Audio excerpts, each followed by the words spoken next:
Hello दोस्तों, नमस्कार। आज हम कक्षा 10 अध्याय 16 प्राकृतिक संसाधनों का संपोषित प्रबंधन का अध्ययन करेंगे।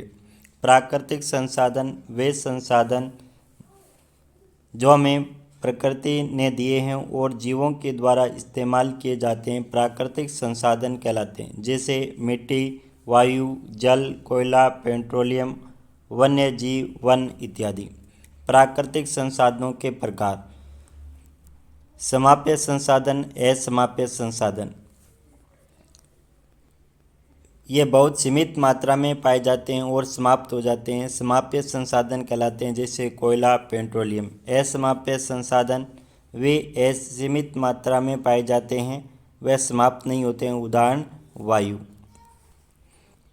प्राकृतिक संसाधन प्रबंधन: प्राकृतिक संसाधनों को बनाए रखने के लिए इनके प्रबंधन की आवश्यकता होती है ताकि ये अगली कई पीढ़ियों तक उपलब्ध हो सकें और संसाधनों का शोषण न हो। पर्यावरण को बचाने के लिए राष्ट्रीय तथा अंतर्राष्ट्रीय अधिनियम हैं। गंगा कार्य परियोजना: ये कार्य परियोजना करोड़ों रुपयों का एक प्रोजेक्ट है। इसे सन 1985 में गंगा स्तर सुधार के लिए बनाया गया था। जल की गुणवत्ता या प्रदूषण मापन हेतु कुछ कारक हैं। जल का पीएच, जो आसानी से सर्वे सूचक की मदद से मापा जा सकता है।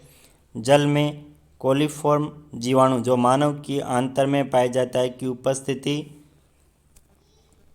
संदूषित होना दिखाता है।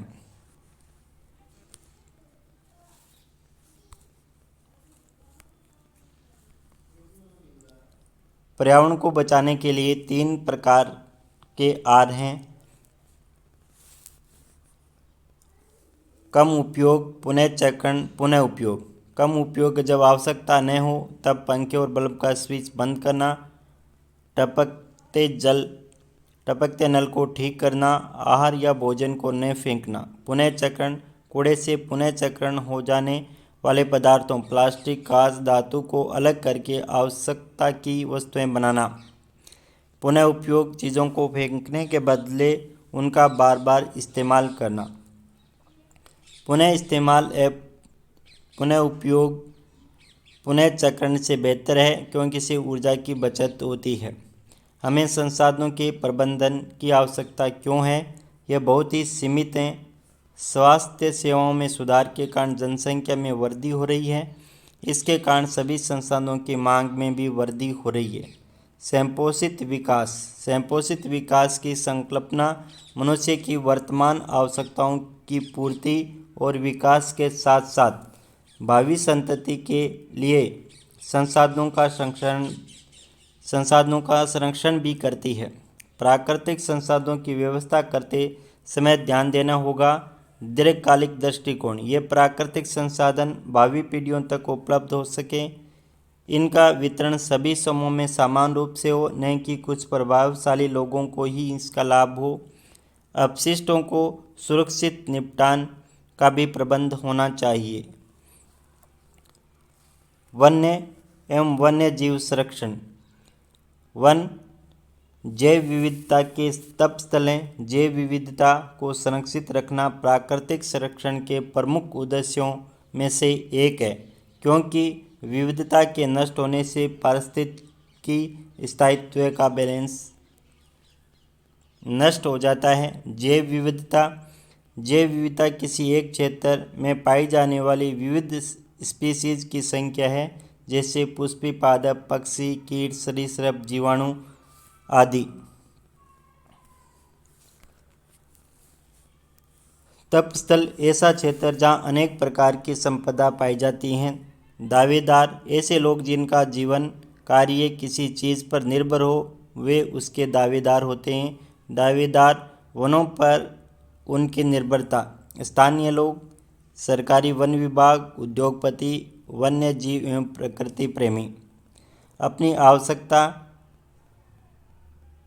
के लिए वनों पर आश्रित स्थानीय लोग, सरकारी वन विभाग, सरकार जिसके पास वनों का स्वामित्व है तथा वनों को नियंत्रित करते हैं। उद्योगपति, जो वनों से प्राप्त उत्पादों का उपयोग करते हैं। वन्य जीव एवं प्रकृति प्रेमी, जो प्रकृति को बचाना चाहते हैं। कुछ ऐसे उदाहरण जहाँ निवासियों ने वन संरक्षण में मुख्य भूमिका निभाई है। खेजड़ी वृक्ष। अमृता देवी बिश्नोई ने 1731 में राजस्थान के जोधपुर के गांव में खेजड़ी वृक्ष को बचाने के लिए 363 लोगों के साथ अपने आप को बलिदान कर दिया था। भारत सरकार ने जीव संरक्षण के लिए अमृता देवी बिश्नोई राष्ट्रीय पुरस्कार की घोषणा की, जो उनकी स्मृति में दिया जाता है। चिपको आंदोलन। यह आंदोलन गढ़वाल के रेनी नाम के गांव में हुआ था। वहां की महिलाओं उसी समय वन पहुंचकर जब ठेकेदार के आदमी वृक्ष काटने लगे थे, महिलाओं पेड़ों से चिपक कर खड़ी हो गई और ठेकेदार के आदमियों को वृक्ष काटने से रोक लिया। यह आंदोलन तीव्रता से बहुत से समुदाय में फैल गया और सरकार ने वन संसाधनों के उपयोग के लिए प्राथमिकता निश्चित करने का पुनः विचार करने पर मजबूर कर दिया। पश्चिम बंगाल के वन विभाग ने 76वें साल के वृक्षों को आराबाड़ी वन क्षेत्र में नया जीवन दिया। सभी के लिए जल।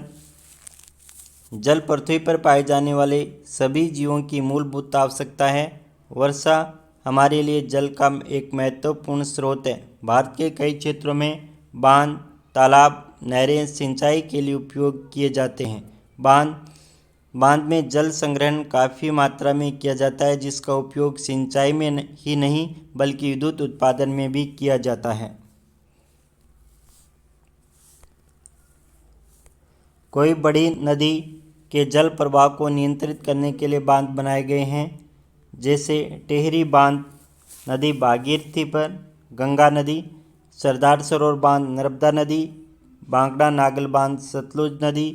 बांधों के लाभ: सिंचाई के लिए प्राप्त जल सुनिश्चित करना, विद्युत उत्पादन, क्षेत्रों में जल का लगातार वितरण करना। बांधों से हानियाँ: सामाजिक समस्याएं, बड़ी संख्या में किसान एवं आदिवासी विस्थापित होते हैं, उन्हें मुआवजा भी नहीं मिलता है।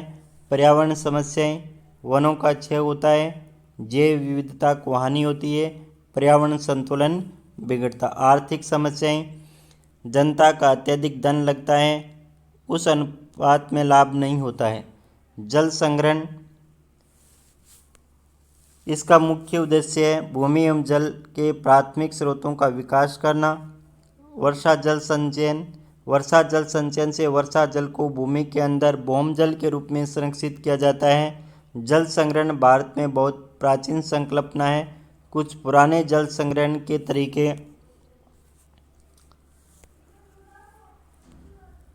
तकनीकी और राज्य: खादिन बड़े पात्र नाड़ी राजस्थान में, बंदारस एवं ताल महाराष्ट्र में, बंथिस मध्य प्रदेश उत्तर प्रदेश में, आहर या पाइन बिहार में, एरिस तमिलनाडु में, कुलय हिमाचल प्रदेश में, बावड़ी दिल्ली में।